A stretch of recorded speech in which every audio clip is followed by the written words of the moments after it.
Global Reporting Initiative, most widely used framework globally.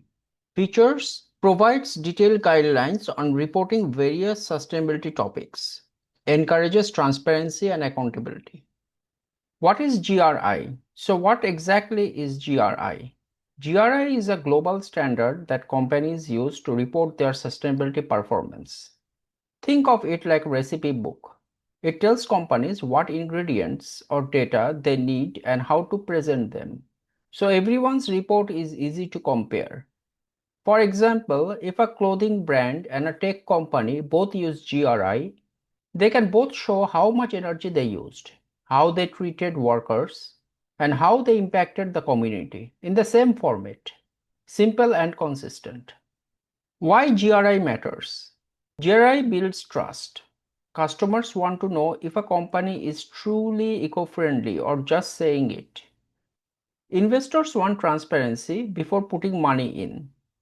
And government and NGOs want comparable data to track progress. For example, imagine two food companies. One says we care about the environment. The other publishes a GRI report showing it cut water usage by 30%. Which one would you believe more? Exactly the one with GRI data. The three layers of GRI. Now let's look at how GRI is structured. It has three main layers. Universal standards, the foundation. Sector standards, guidance for specific industries. Topic standards, detailed focus on specific issues. Think of it like Lego. The base plate is the universal standards. Every company starts here.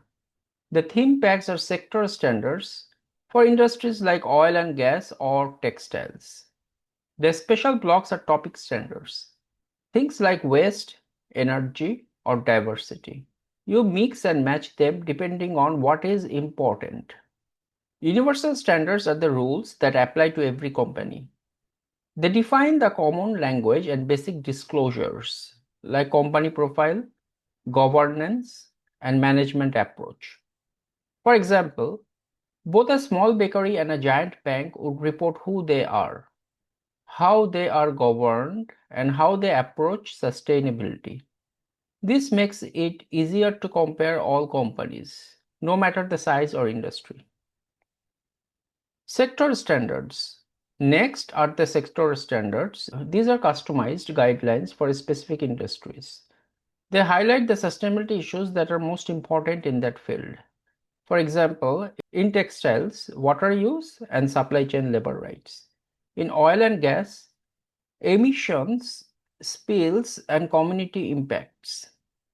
This ensures each industry is judged by what really matters for them. Topic standards. Then we have topic standards. These go deeper into specific issues like GRI 302 is about energy, GRI 306 is about waste, GRI 405 is about diversity and equal opportunity. Companies pick the ones that are material to them. Example, a hospital might focus on diversity for fair treatment of staff, while a steel plant would focus on energy and emissions. It's all about relevance. The concept of materiality. This brings us to an important word, materiality. Don't worry, it's not about materials like wood or metal. In GRI, material means what is most important. Companies shouldn't report everything under the sun, only what has the biggest impact on people, the planet, and the business.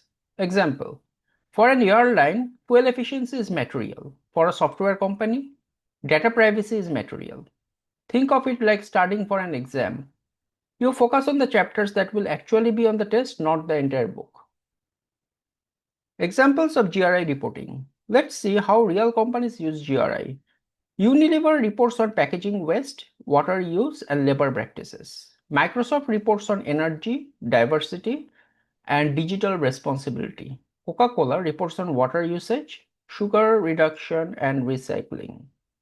These reports are available online, and because they follow GRI, they are easy for anyone to read and compare. Benefits of using GRI. So, what is in it for companies?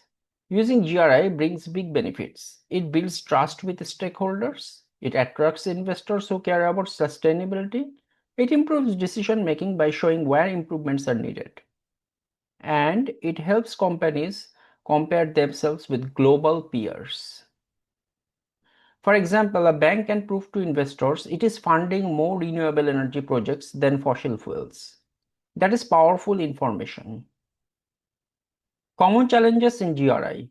Of course, it's not all easy. Companies face challenges like too much data means hard to collect from many locations. Lack of expertise is staff may not know GRI. Accuracy risks, danger of greenwashing. So what are the solutions? Use digital tracking tools, train staff, and get third-party auditors to verify the data. That way, reports are reliable and respected. The GRI reporting cycle. So here is the full cycle of a GRI report. First, plan and engage stakeholders. Second, collect the right data. Third, select universal and sector and topic standards. Fourth, draft the report. Fifth, get independent assurance. Sixth, publish and improve. It is like running a marathon. You prepare, you run, you measure your time, and you train harder for the next race. Sustainability is not a one-time effort, it's continuous improvement. It's a quick quiz. Which GRI standard would apply to a hospital? Is it energy, diversity, or waste? The answer is diversity and energy are both relevant. Hospitals need diverse, fair staff policies and they consume a lot of energy. The point is materiality depends on the context. So congratulations, you now know what GRI is, why it matters, how are the three layers universal sector topic work, how materiality guides reporting, and how real companies apply it. With this knowledge, you can read, understand, and even create GRI reports with confidence.